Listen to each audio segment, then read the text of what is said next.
어머니, 기저귀 갈아주세요. 애가 똥 쌌어요. 어머니, 애들 밥 좀 챙겨주세요. 어머니, 애들 재워주세요. 안녕하세요. 저는 3년간 며느리를 위해 공짜 보모 노릇을 해주다가 배신당한 67살 박순자입니다. 생각만 해도 치가 떨리는 그 며느리의 이중적인 모습을 오늘 여러분께 털어놓으려고 합니다. 저는 평생 살림만 하며 살아온 평범한 아줌마였습니다. 남편이 5년 전에 세상을 떠나고 나서는 아들 부부와 함께 살게 됐죠. 아들 민우는 35살로 중견기업에서 과장으로 일하고 있고 며느리 미영이는 32살로 결혼 전에는 은행에서 일했어요. 하지만 쌍둥이를 낳고 나서는 육아에 전념한다며 직장을 그만뒀습니다. 쌍둥이 손주들이 태어났을 때 저는 정말 기뻤어요. 늦둥이인 아들이 드디어 아이를 가져다 준 거니까요. 그때 며느리가 저에게 이렇게 말했습니다. 어머님, 제가 애들을 혼자 키우기엔 너무 힘들 것 같아요. 도와주실 수 있으세요? 물론이지. 며느리가 힘들다고 하는데 도와주지 않을 이유가 어디 있겠어요. 그때부터 저는 새벽부터 밤늦게까지 손주들을 돌봤습니다. 기저귀 갈아주고, 분유 타주고, 재워주고, 목욕시켜주고, 며느리는 그 옆에서 핸드폰만 들여다보고 있었죠. 처음엔 며느리도 고마워했어요. 어머님 덕분에 정말 많이 도움이 됩니다라고 말이죠. 하지만 시간이 지날수록 며느리의 태도가 조금씩 변하기 시작했습니다. 제가 손주들을 돌보는 걸 당연하게 여기더군요. 어머님, 오늘 애들 좀 봐주세요. 친구들이랑 만나기로 했거든요.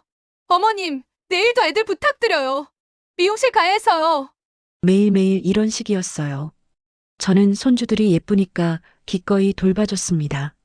하지만 며느리가 나가서 뭘 하는지는 전혀 몰랐죠. 그냥 육아 스트레스 때문에 바람 쐬러 나가는 줄 알았거든요. 3년이 흘렀습니다. 손주들도 이제 4살이 됐고 어린이집에 다니기 시작했어요. 그래도 저는 여전히 손주들 픽업하고 간식 챙겨주고 저녁 돌봐주는 일을 했습니다. 며느리는 여전히 바쁘다며 밖에 나가는 일이 많았고요. 그런데 그날 제가 우연히 목격한 그 장면이 모든 걸 바꿔놓았습니다. 도대체 며느리가 그동안 무슨 짓을 하고 있었던 걸까요?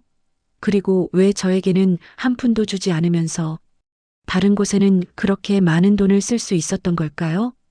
이 충격적인 이야기가 궁금하시다면 끝까지 봐주시고 구독과 좋아요도 눌러주세요. 그날은 평범한 화요일이었습니다. 손주들이 어린이집에 간 사이에 저는 아들 민호의 급여 통장에서 생활비를 인출하러 은행에 갔어요. 아들이 바쁘니까 제가 대신 가게 관리를 도와주는 거였죠. 은행 창구에서 번호표를 뽑고 기다리고 있는데 앞에서 누군가 큰 소리로 전화 통화를 하고 있더군요. 고개를 돌려보니 바로 제 며느리 미영이었습니다. 엄마, 이번 달도 200만 원 보냈어요. 통장 확인해 보세요. 저는 깜짝 놀랐어요. 200만 원이라니? 며느리가 어디서 그런 돈을 구했다는 건지 이해할 수 없었거든요. 저희 집 생활비도 빠듯한데 말이에요. 며느리는 계속 전화를 하고 있었습니다. 네, 매달 꼬박꼬박 보낼게요. 아버지 병원비랑 오빠 대학원 등록금 걱정하지 마세요. 제가 다 해결할게요. 제 머리가 띵해졌어요. 시아버지 병원비, 시삼촌 대학원비. 아니, 그게 무슨 소리예요? 며느리 친정아버지는 당뇨 때문에 병원을 다니긴 하지만 심각한 병은 아니라고 들었는데요. 그리고 미영이 오빠는 이미 직장에 다니고 있다고 알고 있었거든요. 더 충격적인 건 그 다음이었습니다. 시댁에서는 절대 모르게 해야 해요. 특히 시어머니는 절대 안 돼요. 아시죠? 혹시라도 들키면 큰일 나는 거예요. 제 가슴이 쿵 떨어졌어요. 시어머니는 절대 모르게 해야 한다고? 그럼 제가 3년 동안 무료로 손주들을 돌봐주는 동안 며느리는 그 돈으로 친정 식구들 뒷바라지를 하고 있었다는 말인가요? 며느리가 창고로 가서 송금을 하는 모습을 보니 더욱 확실해졌습니다. 정기송금으로 설정해놨더군요. 매달 같은 날짜에 200만 원씩 자동으로 이체되도록 말이에요. 제가 너무 충격을 받아서 그 자리에 멍하니 서 있었는데 며느리가 일을 마치고 나오면서 저를 발견했어요. 어머님? 어머님은 여기서 뭐 하세요? 며느리의 얼굴이 새하얗게 질렸습니다. 당황한 기색이 역력했어요. 아, 나는 민호 급여 통장에서 생활비 좀 뽑으러 왔어. 그런데 너는 여기서 뭘 했니? 아, 저는 그냥 제 적금 통장 정리하러 왔어요. 거짓말이었어요. 방금 전 전화 통화를 다 들었거든요. 하지만 그 순간에는 뭐라고 말해야 할지 몰라서 그냥 넘어갔습니다. 집에 돌아와서 곰곰 생각해 보니 화가 치밀어 올랐어요. 저는 3년 동안 새벽부터 밤늦게까지 손주들을 돌봐주면서 단 한 푼의 수고비도 받지 않았는데 며느리는 그 돈으로 친정 뒷바라지를 하고 있었다니요. 그것도 매달 200만 원씩이나 말이에요. 3년이면 7,200만 원입니다. 그 돈이면 저도 편하게 살 수 있었을 텐데요. 더 화가 나는 건 며느리가 저에게 거짓말을 했다는 거예요. 친정아버지가 심각한 병에 걸렸다느니, 친정오빠가 대학원에 다닌다느니, 모든 게 거짓말이었던 거죠. 그날 밤 저는 잠을 이룰 수 없었습니다. 도대체 며느리가 저를 얼마나 우습게 보고 있었던 건지, 그리고 앞으로 어떻게 해야 할지 고민에 빠졌어요. 다음 날 아침 저는 참을 수 없어서 며느리를 불러 앉혔습니다. 손주들이 어린이집에 간 사이에 단둘이 이야기할 시간을 만든 거예요. 미영아, 어제 은행에서 내가 전화하는 거 들었다. 며느리의 얼굴이 순간 굳어지더군요. 하지만 곧 태연한 척하며 말했습니다. 무슨 전화요? 어머님이 뭘 들으셨다는 거예요? 내가 친정에 매달 200만 원씩 보낸다고 하던데 그것도 3년째 계속? 그제야 며느리가 당황하기 시작했어요. 입술을 바르르 떨면서 변명을 늘어놓기 시작했습니다. 아, 그게 어머님, 사실은 저희 아버지가 정말 많이 아프세요. 당뇨 합병증이 와서 신장 투석을 받아야 하는 상황이거든요. 거짓말이었어요. 며느리 친정아버지는 멀쩡했거든요. 지난달에도 골프 치러 다녔다고 자랑하고 있었으니까요. 그리고 오빠도 직장을 그만두고 대학원에 다시 들어갔어요. 박사과정이라 등록금이 엄청 많이 들어서요. 이것도 말이 안 됐어요. 며느리 오빠는 회사에서 승진해서 요즘 바쁘다고 했었거든요. 미영아, 거짓말하지 마라. 내 아버지 골프 치러 다니는 거 내가 알고 있고 내 오빠도 회사에서 승진했다고 했잖니. 그러자 며느리가 갑자기 화를 내기 시작했어요. 어머님, 그게 중요한 게 아니에요. 제가 제 돈으로 제 친정을 도와주는 게 뭐가 잘못된 거예요? 내 돈? 그게 내 돈이야? 민호가 벌어온 돈 아니야? 민호 오빠는 제 남편이니까 저희 공동 재산이죠. 제가 어떻게 쓰든 상관없잖아요. 제가 기가 막혀서 말이 안 나왔어요. 3년 동안 제가 공짜로 애들을 돌봐준 덕분에 며느리가 살림에 전념할 수 있었는데 그 돈으로 친정 뒷바라지나 하고 있었다니요. 그럼 나한테는? 내가 3년 동안 내 애들 돌봐준 건 뭐야? 내가 공짜로 보모해 준 거야? 어머님, 그건 손주니까 당연히 돌봐주시는 거 아닌가요? 그리고 어머님도 애들이 예쁘다고 하시면서 돌봐주신 거잖아요. 정말 뻔뻔했어요. 당연히 돌봐주는 거라니요? 저도 제 노후가 있고 제 인생이 있는데 3년을 며느리를 위해 희생했다고 생각했거든요. 미영아, 너 정말 양심이 없구나. 내가 애들 돌봐주지 않았으면 내가 어떻게 그 돈을 친정에 보낼 수 있었겠어? 보육비만 해도 한 달에 100만 원은 넘게 나갈 텐데. 어머님, 너무 계산적으로 생각하지 마세요.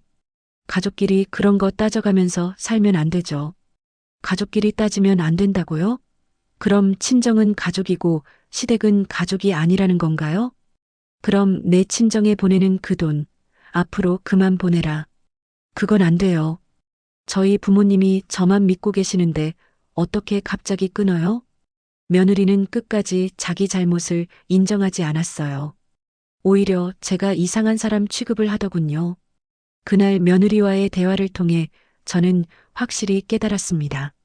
이 사람은 절대 변하지 않을 거라는 걸 말이에요. 저녁에 아들 민호가 퇴근하고 오자마자 저는 오늘 있었던 일을 다 털어놓았습니다. 아들이라면 당연히 제 편을 들어줄 거라고 생각했거든요.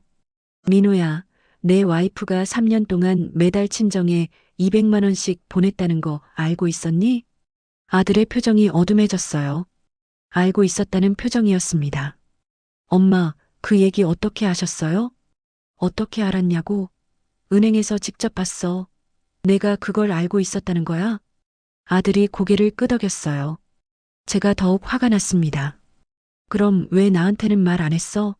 내가 3년 동안 애들 돌봐주는 동안 그 돈으로 처가 뒷바라지나 하고 있었다는 거 알면서도 엄마, 미영이 친정 사정이 좀 어려워서요. 아버님이 사업에 실패하셔서 빚이 많이 생겼대요. 며느리가 또 거짓말을 한 거였어요. 아들에게는 아버지가 사업 실패했다고 하고 저에게는 병원비 때문이라고 하고 말이에요. 사업 실패?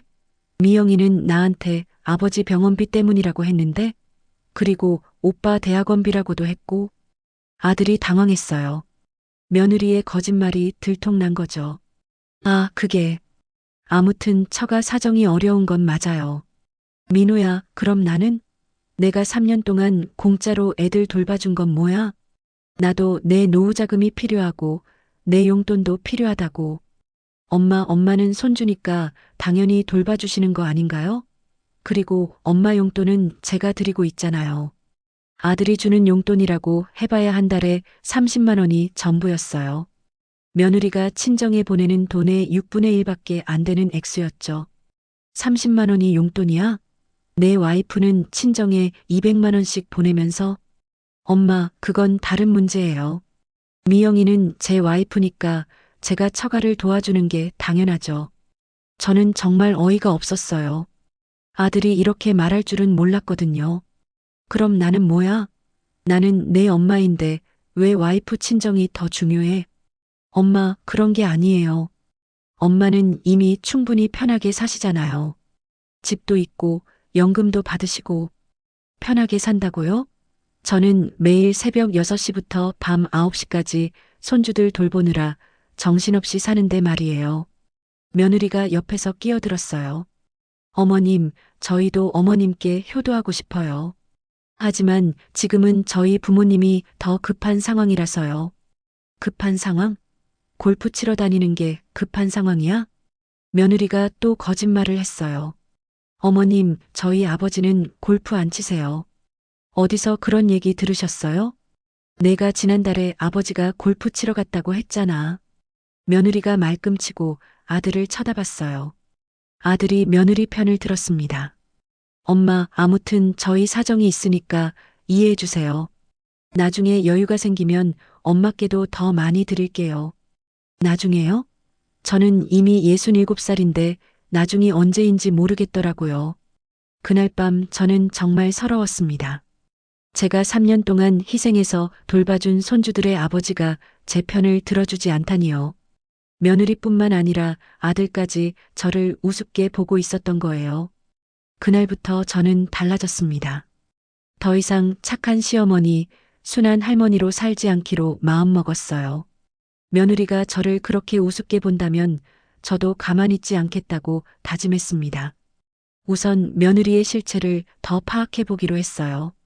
진짜로 친정이 어려운 건지 아니면 그냥 부모 용돈으로 주는 건지 알아봐야겠더라고요. 마침 며느리 친구가 집에 놀러 온 날이 있었어요. 저는 부엌에서 일하는 척하면서 대화를 엿들었습니다. 미영아, 너 친정에 돈 많이 보내준다며?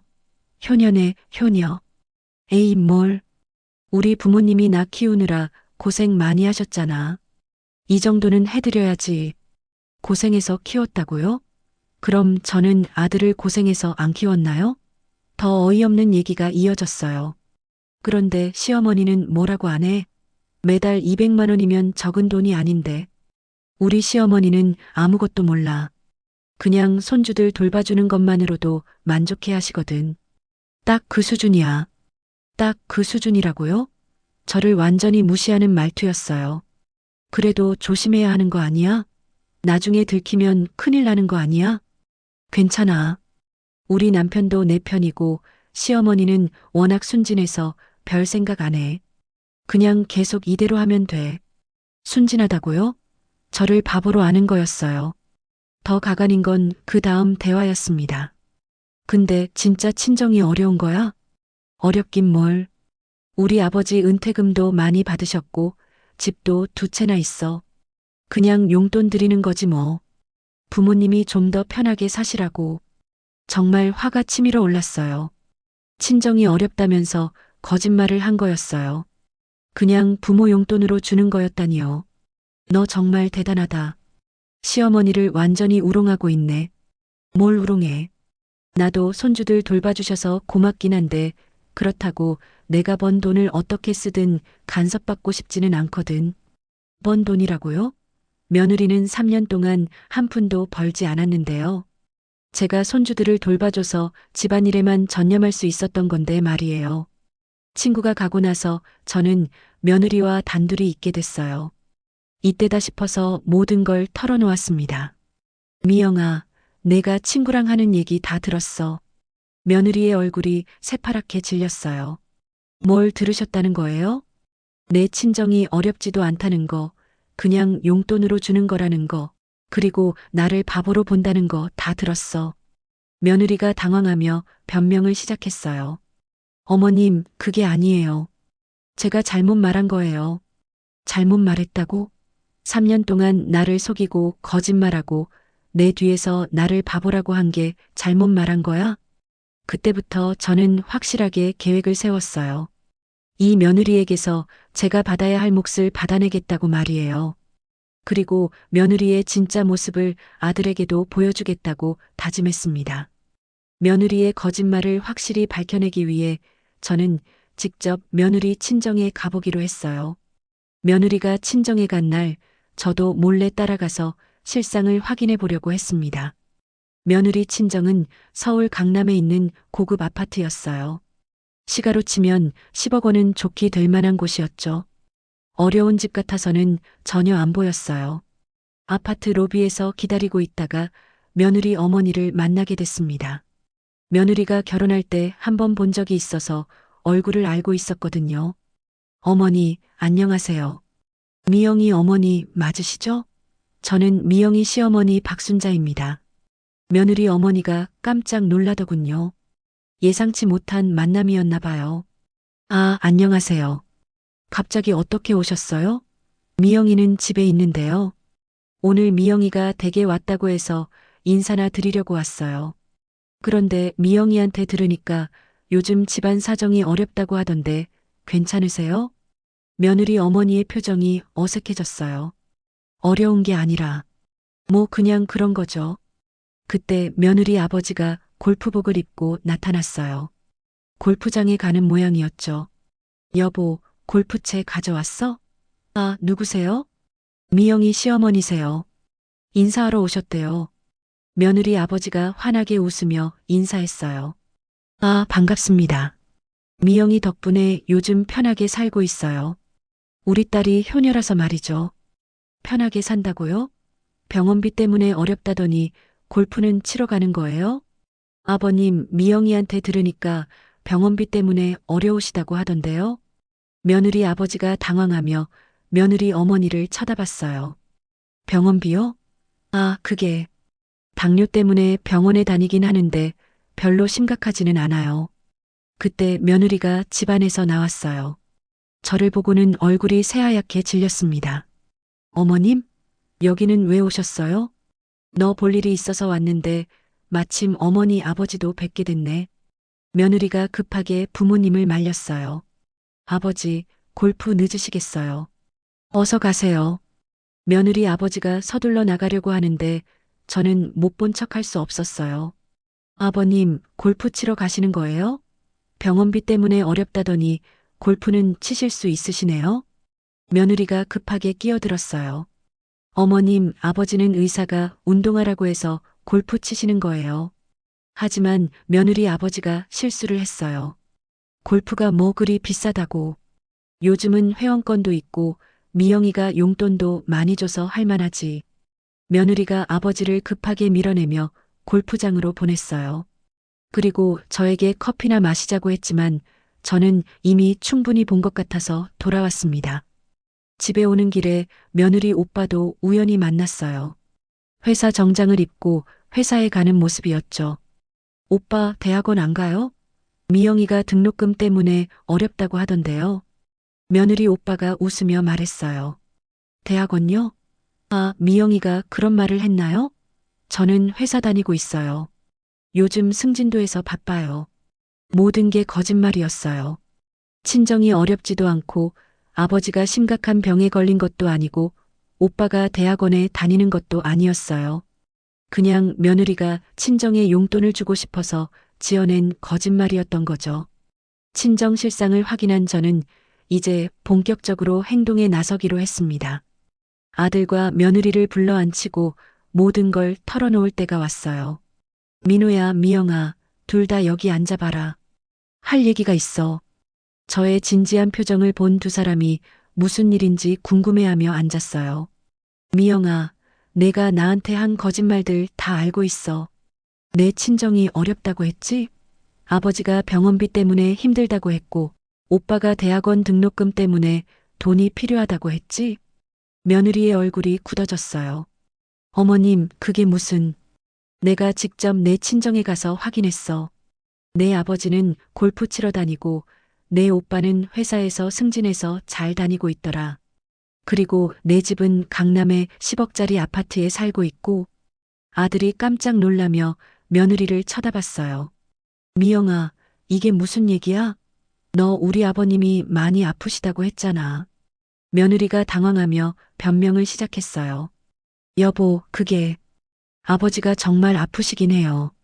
다만 지금은 좀 나아지신 거예요. 골프 칠 정도로 나아지셨어? 그럼 왜 계속 돈을 보내는 거야? 제가 결정적인 증거를 제시했어요. 민호야, 내 와이프가 친구한테 하는 얘기도 들었어. 친정이 어렵지도 않은데 그냥 부모 용돈으로 주는 거라고 하더라. 그리고 나를 바보라고 했어. 순진해서 속이기 쉽다고. 아들의 표정이 완전히 바뀌었어요. 분노가 섞인 눈빛으로 며느리를 쳐다봤습니다. 미영아, 이게 정말이야? 너 우리 엄마를 속인 거야? 며느리가 울먹이기 시작했어요. 여보, 그게 아니야. 제가 그냥 부모님께 효도하고 싶었던 거예요. 효도? 거짓말로 우리 엄마를 바보라고 하면서 저는 계속해서 추궁했어요. 미영아, 내가 3년 동안 친정에 보낸 돈이 7,200만 원이야. 내가 그 돈 한 푼이라도 받았니? 나는 3년 동안 공짜로 내 애들 돌봐줬는데 며느리가 완전히 당황해서 제대로 된 대답을 못하고 있었어요. 그건 어머님이 손주니까 당연히 돌봐주시는 거. 당연하다고? 내 친정 부모는 당연하지 않고 나는 당연해? 내가 만만하게 보여? 아들도 화가 났는지 며느리에게 소리를 지르기 시작했어요. 미영아, 너 정말 너무했다. 우리 엄마가 얼마나 애들 돌봐주시는 줄 알아? 그런데 엄마는 바보 취급하고 내 친정에만 돈을 퍼부어. 여보, 저도 어머님께 감사하게 생각해요. 하지만 제 부모님도 제가 돌봐드려야 하잖아요. 돌봐드려야 하는 거랑 거짓말하는 거랑은 다르지. 왜 거짓말을 했어? 며느리가 더 이상 변명할 수 없다는 걸 깨달았는지 갑자기 화를 내기 시작했어요. 좋아요. 제가 잘못했어요. 그럼 이제 어떻게 하실 건데요? 저보고 친정에 돈 보내지 말라고 하실 거예요? 제가 단호하게 말했어요. 맞아. 앞으로 친정에 돈 보내는 거 당장 끊어. 그리고 지금까지 내가 애들 돌봐준 비용 계산해서 나한테 내놔. 며느리가 비웃듯이 말했어요. 손주 돌봐준 비용을 달라고요? 정말 어이없네요. 그 순간 저는 확신했어요. 이 며느리는 절대 바뀌지 않을 거라는 걸 말이에요. 그날 밤 저와 아들은 며느리 없이 진지한 대화를 나눴습니다. 아들도 이제야 며느리의 진짜 모습을 알게 됐어요. 엄마, 정말 죄송해요. 제가 미영이를 너무 믿었나 봐요. 민호야, 이제라도 깨달았으니 다행이야. 앞으로 어떻게 할 거니? 미영이와 진지하게 얘기해 볼게요. 친정에 돈 보내는 것도 끊어야 하고 엄마께 그동안 죄송했다고 사과도 해야죠. 하지만 며느리는 끝까지 자신의 잘못을 인정하지 않았어요. 오히려 더 뻔뻔해졌습니다. 다음 날 며느리가 저에게 와서 말했어요. 어머님, 저 친정집으로 갈게요. 더 이상 여기서 살기 힘들 것 같아요. 그래, 가라. 누가 말렸니? 애들도 데려갈게요. 어머님도 이제 편하게 지내세요. 처음에는 그냥 화가 나서 하는 소리인 줄 알았어요. 하지만 며느리는 정말로 짐을 싸기 시작했습니다. 아들이 말렸어요. 미영아, 애들까지 데려가는 건 너무 하는 거 아니야? 애들은 여기가 집인데. 여기는 제가 살 곳이 아닌 것 같아요. 시어머니가 저를 그렇게 싫어하시는데 어떻게 살겠어요? 며느리는 결국 쌍둥이들을 데리고 친정으로 가버렸어요. 아들이 붙잡으려고 했지만 소용없었습니다. 처음 며칠은 조용해서 좋았어요. 그동안 얼마나 스트레스를 받았는지 몸이 한결 가벼워진 느낌이었거든요. 하지만 손주들이 없으니까 집이 너무 썰렁했어요. 일주일 후 며느리가 전화를 했어요. 여보, 저 이혼하고 싶어요. 더 이상 그 집에서 살고 싶지 않아요. 아들이 당황했어요. 미영아, 그런 말 하지 마. 다시 돌아와서 얘기하자. 싫어요. 어머니가 저를 그렇게 미워하는데 어떻게 돌아가요?